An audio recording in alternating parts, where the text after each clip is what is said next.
Lorsque l'aurore se lève, l'horreur la suit avec un assidu chaloupement d'ombre.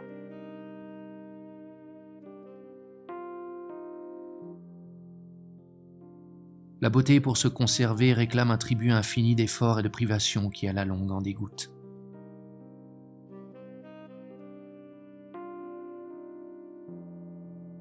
Je tiens bien moins rigueur à Caïn d'avoir désossé le crâne de son frère que d'avoir déposé sa semence d'humanité entre les cuisses de sa sœur.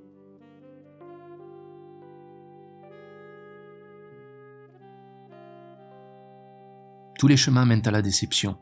Plénitude est un vocable plein d'abîmes venteux.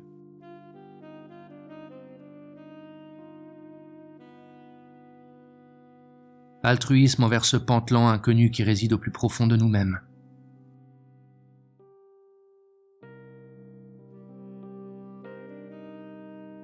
État correspondant aux périodes quotidiennes où la vie devient encore plus difficilement supportable qu'à l'ordinaire.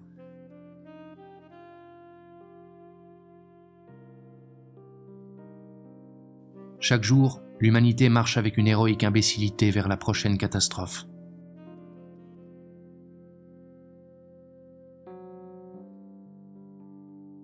Culte du plus cruel, du plus sanguinaire et du plus barbare de tous les singes.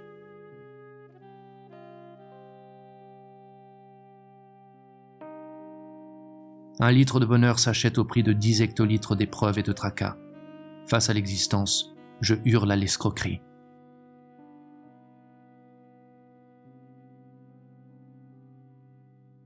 La mort du Christ, c'est le suicide de Dieu.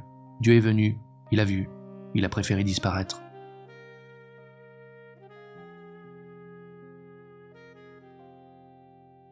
Qui n'a jamais enfanté, qui mérite la canonisation ou une prime du gouvernement pour service rendu à l'humanité.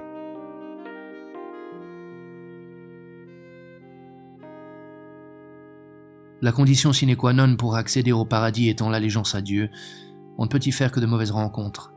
L'éternité en compagnie de dociles, de planqués, de lèche-culs, de conformes, de légitimistes, de vils collaborateurs, c'est cela l'enfer.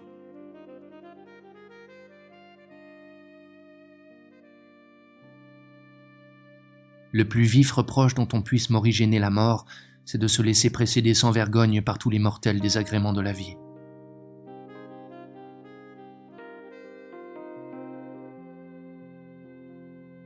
Commence avec la haine de toute modalité d'existence, ainsi qu'avec le désir indéfectible d'étrangler Dieu.